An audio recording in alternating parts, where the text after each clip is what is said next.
So I'm just here testing again. This time I'm in the office and I've got the microphone set up here.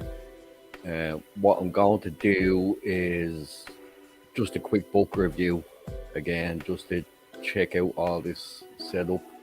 The book I'm reviewing is called Doc Boss by Neil G. Clark. It's about Eddie McGrath and the Westside Waterfront.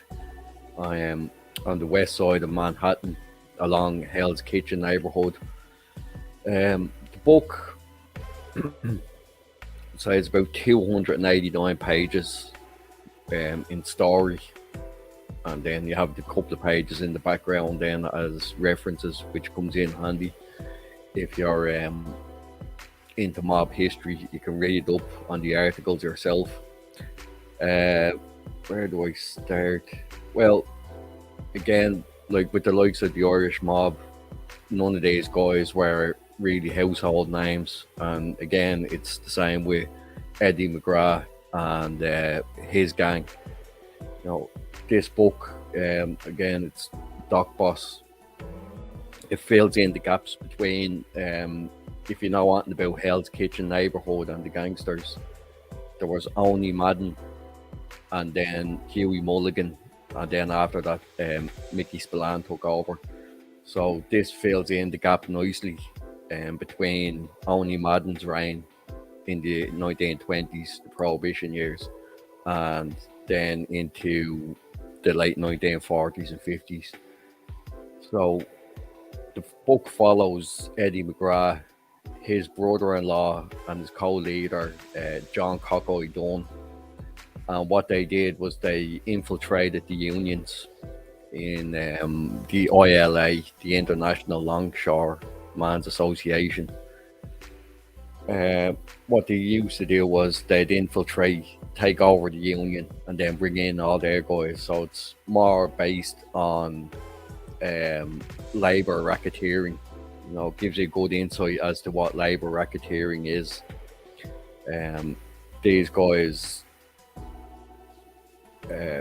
really really did take over the unions, and they set up their own shops here, there, and everywhere along the docks. And what they used to do was they used to have a shape up every morning, and their men would be picked. And obviously you had to pay tribute to be picked, so whoever paid the best got the jobs, you know. And eventually all along the west side of Manhattan, they ran the docks, so nothing could be taken off the ships or nothing could be loaded on the ships. No one could work without the say so of these guys. So the book really follows that. Then it follows into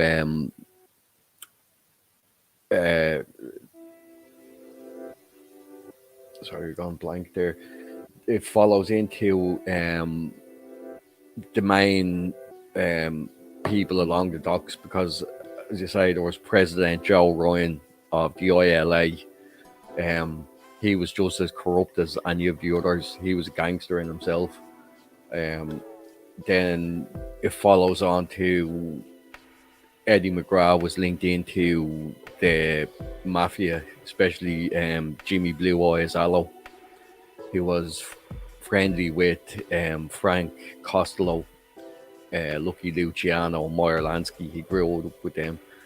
And McGrath and Allo were good friends, and they worked with each other closely along the docks. So, as it happens that there was an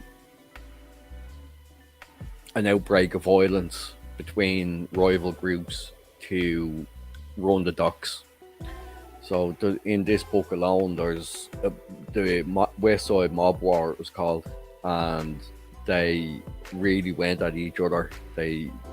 Murders were happening all over Hell's Kitchen and the West Side, you know, between the dock unions. And then as time went on, the dock workers revolted and they wanted all the gangsters cleared off the docks. So they went on strike, and it eventually turned out that the mafia guys like Vincent, Jimmy Blue Eyes Allo, and the rest of the say Lucky Luciano and Frank Costello, they rounded up their thugs, and there was riots, and they joined up with the Irish guys to control the docks, make sure the strikes were broken. And when it came to voting in new leadership, or to split away, as the ILA wanted to split away and join the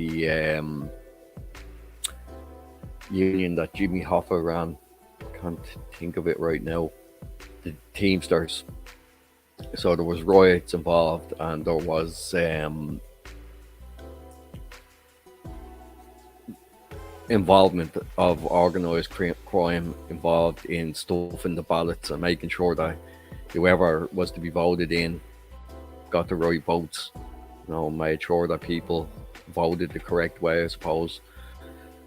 So the book itself, it's actually really good. Like, it's not all, when I first picked it up, I thought it was all just going to be about unions, but it's actually a lot more than that. It goes into the mob wars, it goes into the contacts with the mafia, and along the piers. It's going to show a couple of the guys here, the main characters in it. So we have Eddie. It's written by Neil G. Clark. As I say, it's 289 pages long. Eddie McGrath, he was, say, the boss, along with John Cockeye Dunn. And Eddie McGrath, in terms of organised crime, was one of those few that actually got to retire and live out his life, his natural life, without doing any significant prison time. Then there's John Cockeye Dunn. John Dunn was more the muscle behind the operation, whereas Eddie McGrath was the brains behind the operation.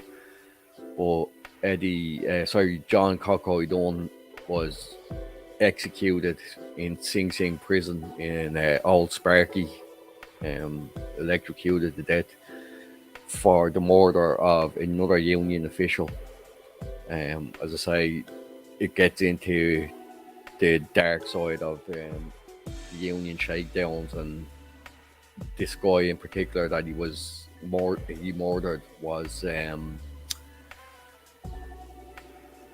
questioning having gangsters on the docks. So John Cockeye Dunn and this other guy, Andrew Squint Sheridan, answered the question, killed the guy, and then the two of them were tried for the murder, and both of them were sent to Sing Sing, where they spent the rest of their days before they were electrocuted. John Cockeye Dunn as well, as it turned out in the book, he had shot Joseph Coffey's father. And Joseph Coffey, if you know about him, he was the detective that kind of brought down the mob. You would have seen him in all the mob documentaries, and he was well known. So Joe Coffey, that was his first interaction really with gangsters, was when his father was shot by John Cockeye Dunn. Again, he was working in the union, and that's how that happened. Then another guy that's kind of interesting in the book, he was a priest and an activist. He was Father John Corridan, and he got involved in the labour disputes, and he started to clear off these gangsters from the waterfront. And if you've seen the movie On the Waterfront, this is where it's all based on. John Corridan is one of the main characters. So the book is split into, the beginning, when they were involved in the late Prohibition era.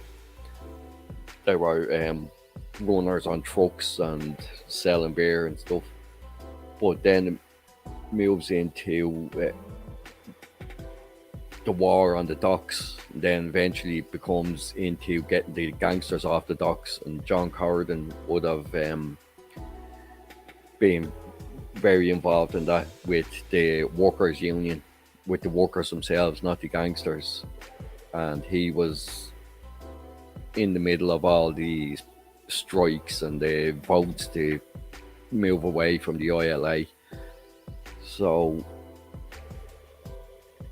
as I say, as a book, it's very actually surprising how many murders are in the book. And the book itself, one drawback I do have is that there's too many chapters. For such a short book, it's 289 pages, but the chapters are very short. You could have really put the chapters a bit longer, but as I say, it doesn't really take much away from the book. It's one of the more recent books about the Irish mob. There's been a few lately, well, in the last couple of years, Irish mob books, and this was one of the first ones I bought, and I never put it down. And eventually I went and got it on audio book as well, so I could listen to it at work. But yeah, it's very good. I didn't put it down,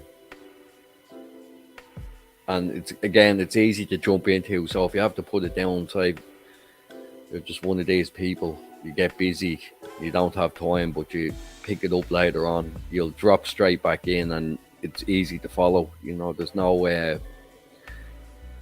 a whole lot to remember, but it's one of these books again. I think that you'd read more than once. As I say, I've listened to it once and I've read it twice. Very good. And again, as I say, it fills in the gap perfectly between Only Madden's Prohibition reign and the Huey Mulligan, Mickey Spillane reign before the Westies came along. So, as I say, Hell's Kitchen and the Westside was the traditional stronghold of the Irish in New York, or well, on Manhattan maybe. So it's well worth a read. I'm not actually sure how much it costs now, but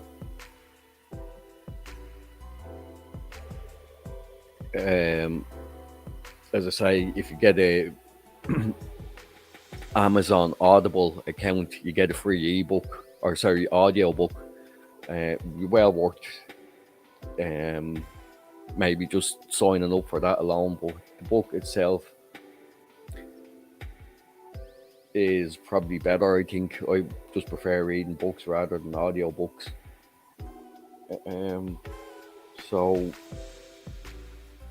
again, it's a short book.